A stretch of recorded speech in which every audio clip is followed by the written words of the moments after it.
Hey everyone! Imagine a world without your trusty refrigerator.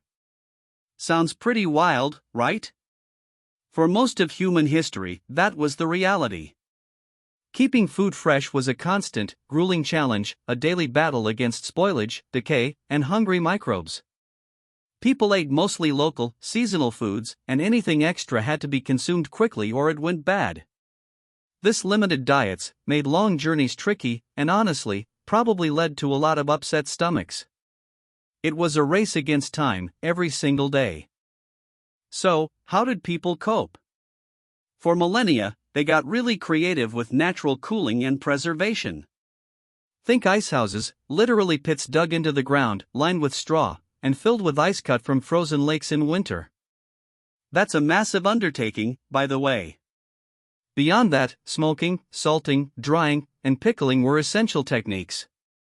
These methods definitely helped, but they often changed the food's taste and texture significantly, and they weren't perfect for everything. Fresh meat, dairy, or produce had a very short shelf life. The real breakthrough began with understanding the science of cold. In the mid-18th century, a Scottish professor named William Cullen performed an experiment that was truly groundbreaking. He demonstrated that evaporating liquids, specifically diethyl ether, could produce a cooling effect. He put a flask of ether in a vacuum chamber, and as the ether evaporated rapidly, it absorbed heat from its surroundings, causing water nearby to actually freeze. This wasn't a practical refrigerator yet, but it proved that artificial cooling was possible, which is wild, by the way. Fast forward to the early 19th century. American inventor Oliver Evans sketched designs for a closed-cycle vapor compression refrigeration system in 1805. He never built it, but his ideas were crucial. Then, in 1834, an American expatriate living in London, Jacob Perkins, took Evans's concepts and built the world's first working vapor compression ice-making machine. It used a volatile liquid, a compressor, and an evaporator to continuously produce ice. This was the true ancestor of your modern fridge, a real game-changer in the pursuit of artificial cold. Perhaps one of the most compelling stories comes from Dr. John Gorey, a physician in Florida in the mid-1800s. He noticed that his feverish patients often recovered better in cooler temperatures. Importing ice from the north was expensive and unreliable, so he took matters into his own hands. In 1851, Gorey patented an ice-making machine using a compressor to make artificial ice and cool air for his hospital. His motivation was purely medical, a testament to how human needs drive innovation. He truly cared about his patients' well-being.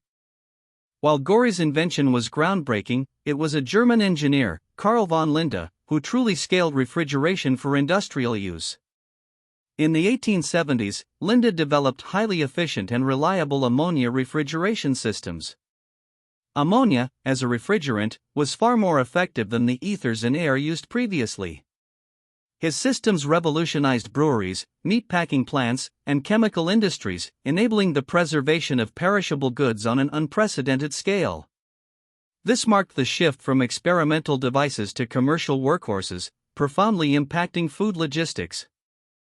By the early 20th century, the idea of mechanical refrigeration was ready for the home.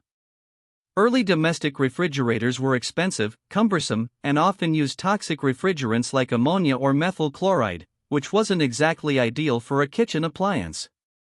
It wasn't until the 1920s and 30s, with the introduction of safer refrigerants like Freon and more compact, affordable designs, that household refrigerators truly took off. They quickly became a symbol of modern convenience, first a luxury, then a necessity. Goodbye icebox, hello electric cool. So, how does your fridge actually work its magic?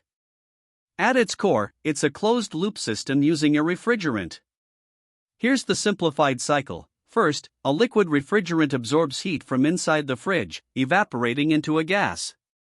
Next, a compressor squeezes this gas, raising its pressure and temperature. Then, in the condenser coils outside the fridge, a hot gas releases its heat to the kitchen air and turns back into a liquid. Finally, an expansion valve reduces the liquid's pressure, cooling it down again before it re-enters the fridge to start the cycle anew. It's essentially moving heat from inside to outside. The refrigerator's impact on society is almost immeasurable. It completely transformed our diets, allowing access to fresh produce, meats, and dairy year-round, regardless of climate or season. This vastly improved public health by reducing foodborne illnesses and increasing nutritional variety. It also reshaped commerce and agriculture, enabling long-distance transport of perishable goods and the rise of supermarkets. Beyond food, it's critical for medicine, vaccine storage, and scientific research. We often take it for granted, but this invention truly changed how we live, eat, and stay healthy. What's next for refrigeration? The focus is heavily on sustainability and efficiency. We're seeing innovations like smart fridges that track inventory and suggest recipes, alongside advancements in eco-friendly refrigerants to replace those harmful to the ozone layer or contributing to global warming. Magnetic refrigeration, where cooling is achieved by applying a magnetic field to certain materials, is also a promising area. The journey from ice houses to smart fridges is incredible, and it's clear that the quest for efficient, safe, and sustainable cooling continues to evolve. Thanks for chilling with us.